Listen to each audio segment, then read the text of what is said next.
இடமுறுக்கு அவல் பொறி அஞ்சரைப்பேட்டி அம்மா கிளம்பணும் நேர்களுக்கு கீதா மாமியின் வணக்கம்.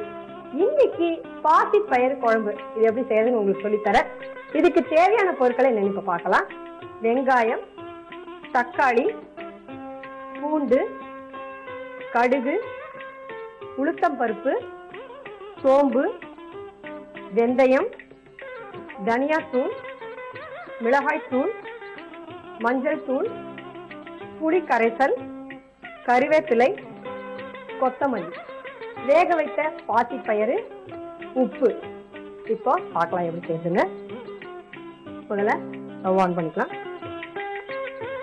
பாசிப்பயிறு பார்த்தீங்கன்னா ரொம்ப ரொம்ப உடம்புக்கு நல்லது. நீங்க வந்து டயட் பண்ணணும் அப்படின்னு நினைக்கிறவங்க வந்து இந்த பாசிப்பயிர்ப்பை இந்த மாதிரி வந்து அதுல தக்காளி, வெள்ளரிக்காய் எல்லாம் போட்டு நீங்க சாப்பிடணும். மேல வந்து தேங்காவை கூட துருவி சாப்பிடலாம். ரொம்ப ரொம்ப உடம்புக்கு நல்லது. வேணும்னா நீங்க வந்து எலுமிச்சம்பழம் அப்படியும் போட்டு சாப்பிடலாம். அதாவது மத்தியானம் லஞ்ச் அவருக்கு வந்து நீங்க அதை வந்து சாப்பிட்டீங்கன்னா உடம்புக்கு தேவையான சத்துக்கள் அனைத்தும் கிடைக்கும். ரெண்டாவது பாத்தீங்கன்னா எனர்ஜியா இருக்கும். அதாவது சக்தி உங்களுக்கு நிறைய கொடுக்கும் இந்த பாசிப்பயிறு. இப்ப எப்படி செய்யுதுன்னு பார்க்கலாம். ஃபர்ஸ்ட் நம்ம வந்து இதுல கொஞ்சம் எண்ணெய் விட்டுக்கிறேன். ஒரு 2 ஸ்பூன் விட்டுக்கோங்க. எண்ணெய் கொஞ்சம் காயட்டும். அதுல வந்து நம்ம வந்து ஃபர்ஸ்ட் கொஞ்சமா கடுகு, இதுலயே கொஞ்சம் வந்து நான் கொஞ்சமா உளுத்தம்பருப்பு, சோம்பு. சோம்பு பாத்தீங்கன்னா ரொம்ப ரொம்ப ஜீரணத்துக்கு ரொம்ப நல்லது. இது வந்து 1 ஸ்பூன் போடுறேன். வெந்தயம், இது கொஞ்சம். வெந்தயம் பாத்தீங்கன்னா வாசனைக்காக தான் நம்ம போட போறோம். வெந்தயம் பாத்தீங்கன்னா ரொம்ப ரொம்ப உடம்புக்கு நல்லதுங்க. இந்த வெந்தயத்தை வச்சு ரொம்ப விதவிதமா நிறைய சொல்லலாம். இதுக்கு வெந்தயத்துக்கு இது பாருங்க, கடுகு வெடிக்கிறது. இதுலயே கொஞ்சம் நம்ம வெங்காயம் போட்டுட்டு இந்த வெங்காயம் நல்லா வதங்கட்டும். நல்லா வதக்கிட்டு அதே இதுல நம்ம வந்து தக்காளி கட் பண்ணி வச்சுருக்க தக்காளி அதையும் போடுறேன். இந்த பச்சை பயிரை வந்து நம்ம வந்து வானலியில லேசா வறுத்துட்டு நம்ம குக்கர்ல அப்படியே தோலோடையே தான் நம்ம அதை வேக வைக்கணும். அந்த வேக வச்ச தண்ணி கூட ரொம்ப ரொம்ப உடம்புக்கு நல்லது. அதை சூப்பா கூட நீங்க சாப்பிடலாம். ரொம்ப நல்லது அது. இப்ப நல்லா இது வதங்கிடுச்சு. இதுல வந்து நான் வந்து இப்போ கொஞ்சமா மஞ்சள் தூள். இது இப்ப சீக்கிரம் இன்னும் வதங்கணும்னா கொஞ்சமா நம்ம உப்பு கூட போட்டுக்கலாம். இதுல இது வதங்கினோடனே நம்ம வந்து இங்க பாருங்க, இப்போ பச்சை பயிர் இதை வந்து நல்லா லேசா வானிலை வாசம் வர மாதிரி வறுத்துட்டு அதை வந்து குக்கர்ல வேக வச்சிருக்கேன். அதையும் இதோட போட்டுடுங்க. போட்டுட்டு நல்லா வதக்கிக்கோங்க. புளிய வந்து நான் கரைச்சி வச்சிருக்கேன். அதையும் இதோட விட போறேன். இப்ப நானு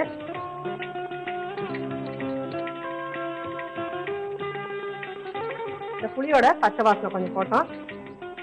வெந்தயம் பத்தி சொன்ன பாத்தீங்களா? வெந்தயம் வந்து அதே மாதிரி நைட்ல ஊற வச்சுட்டு வெந்தயத்தை காலையில வெறும் வயிற்றுல சாப்பிட்டீங்கன்னா சுகர் பேஷண்ட்டுக்கு ரொம்ப ரொம்ப நல்லது.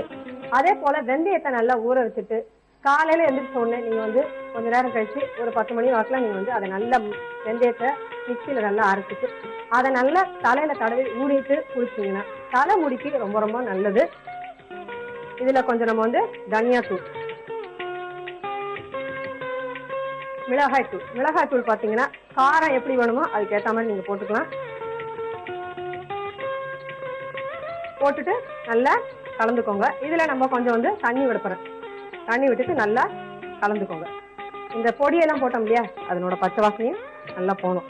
கொதிக்கிறது பாருங்க. இப்போ இதுல வந்து கொஞ்சமா நம்ம இப்போ வந்து உப்பு, இதுக்கு தேவையான உப்பு போட்டா போறோம்.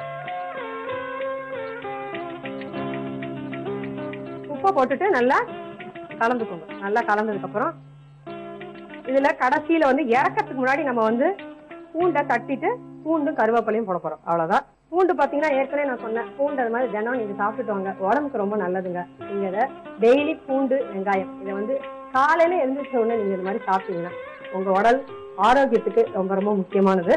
இப்போ நம்ம இதை ஆஃப் பண்ணிக்கலாம். இந்த பூண்டை வந்து இந்த மாதிரி இடிச்சு நம்ம இதுல கடைசியில தான் சேர்க்கணும். என்னன்னா வாசனையோட இருக்கும். அதனால பூண்டை சேர்த்துட்டு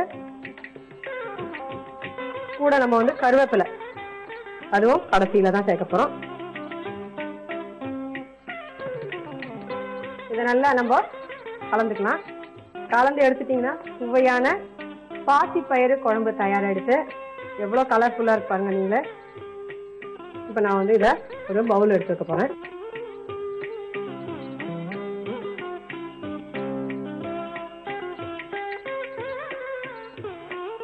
மேல வந்து நம்ம பூண்டு இந்த கார்னிஷ்காக நம்ம வச்சிருக்கேன். சுவையான பாசிப்பயிறு குழம்பு தயாரெடுத்து இதை நீங்களும் உங்க வீட்டுல செஞ்சு பாருங்க. எப்படி இருக்குன்னு எங்களுக்கு எழுதி சொல்லுங்க. இப்போ இதை எப்படி செய்யறதுன்னு உங்களுக்காக நான் திருப்பியும் சொல்றேன். வானலியில கொஞ்சம் எண்ணெய் விட்டுக்கோங்க. எண்ணெய் காஞ்ச உடனே நம்ம வந்து கடுகு, உளுத்தம்பருப்பு, சோம்பு, வெந்தயம் இதை நல்லா போட்டு திருமாறணும். கட் பண்ணி வச்சுக்க வெங்காயம், தக்காளி சின்ன சின்னதா கட் பண்ணிருக்கோம். அதையும் போட்டு நல்லா வதக்கிக்கோங்க. வதக்கின உடனே வேக வச்ச பாசிப்பயிறு அதையும் நம்ம வதக்கினதோட சேர்த்து நல்லா வதக்கிக்கோங்க. அதை நல்லா வதங்கின உடனே புளிய கரைச்சி வச்சிருக்கோம், அதையும் போட்டுடுங்க. நல்லா போட்ட உடனே அதுல தனியாத்தூள், மிளகாய் தூள் எல்லாம் போட்டு நல்லா கலந்துக்கோங்க. கலந்துட்டு நல்லா கொஞ்சமா தண்ணியை விட்டுட்டு நல்லா புளியோட பச்சை வாசனை நல்லா போட்டோம், நல்லா கொதிக்கட்டும்.